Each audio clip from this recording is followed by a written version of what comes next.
Think हम फिल्में बनाते बनाते ओवर ड्रामेटाइज करने लगते हैं।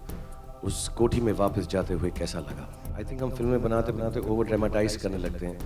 उस कोठी में वापस जाते हुए कैसा लगा। सालों बाद सलमान खान के दर पर पहुंचने की सफाई। We have a lot of love, we have a lot of respect, and an association of nearly 25 years. Not only individually between me and Salman, the relationship is between families. सालों बाद सलमान और उनकी फैमिली के साथ वक्त बिताने पर बनी हेडलाइंस पर यह है शाहरुख का रिएक्शन। I think हम फिल्में बनाते बनाते ओवर ड्रामेटाइज करने लगते हैं।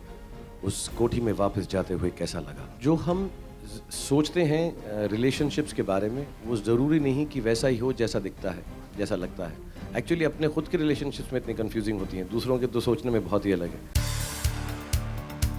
सुनिए आपने शाहरुख की ये गुजारिश। जूम पर दिखाए गए सलमान शाहरुख की रीबॉन्डिंग के एक्सक्लूसिव विजुअल देखने के बाद खुश शाहरुख से उनकी और सलमान की दोस्ती का किस्सा सुनने की बाकी मीडिया की बेकरारी का नतीजा है SRK की ये रिक्वेस्ट। और ऐसी बातों को तूल देने की बात पर शाहरुख ने कुछ ऐसा सेंस ऑफ ह्यूमर दिखाया है जिसकी उम्मीद सिर्फ उन्हीं से की जा सकती है। हमें शादी कर ले, हम सब तीनों एक दूसरे से शादी कर लेते हैं, वो बेस्ट हो जाएगा, सारी प्रॉब्लम सॉर्ट कर लेते हैं।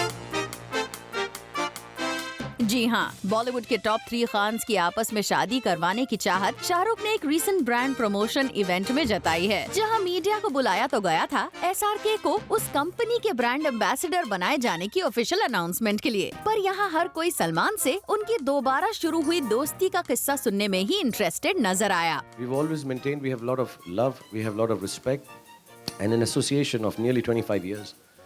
Not only individually between me and Salman, the relationship is between families, children. So there was nothing special. I just had to go to, like I said, wish my own sister. I've seen her when she was very small, and I wish I could go for the wedding, but I had some issues that I needed to resolve.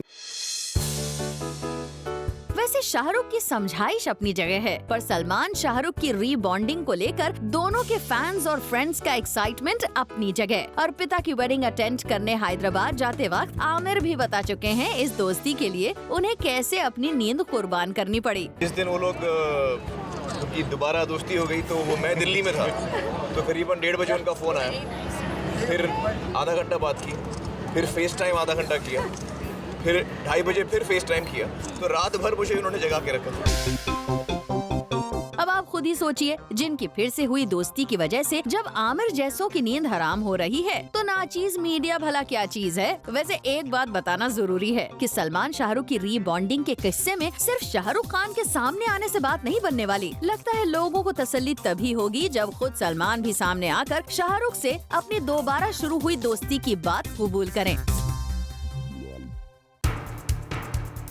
वैसे बता दें कि इस सब के बीच शाहरुख खान ने media से उनकी सिक्योरिटी बढ़ाए जाने को लेकर भी बात की, क्योंकि हाल ही में सामने आई एक रिपोर्ट में खुलासा हुआ था कि शाहरुख खान, फराह खान और महेश भट्ट जैसे कई बॉलीवुड स्टार्स अंडरवर्ल्ड के निशाने पर थे, लेकिन शाहरुख ने मुंबई पुलिस के लिए हुए एक्शन पर तसल्ली जताई है। Yes, my office has been fully engaged with the Mumbai police, and I'd like to say this once again, यार, ये जो खबरें हैं ये बाद में आती हैं, उससे पहले हमारी जो पुलिस है उसका ध्यान रखती है। I can't be more than it's extremely thankful. I think the Mumbai police tells us and takes care of everything, sometimes even without alarming us. हमको आके उसकी information बताते भी नहीं हैं, but they make sure everything is being looked after. So I think they have been doing everything. यानी शाहरुख खान ने Mumbai police पर अपना भरोसा कायम रखा है, और शायद ऐसी ही सीरियस बातों और बाकी कंट्रोवर्सीज को हवा में उड़ाने के लिए उन्होंने निकाला तीनों टॉप खान्स की आपस में शादी करने का ये हिलेरियस फॉर्मूला। हम सब तीनों एक दूसरे से शादी कर लेते हैं, वो बेस्ट हो जाएगा, सारी प्रॉब्लम सॉर्ट कर लेते हैं।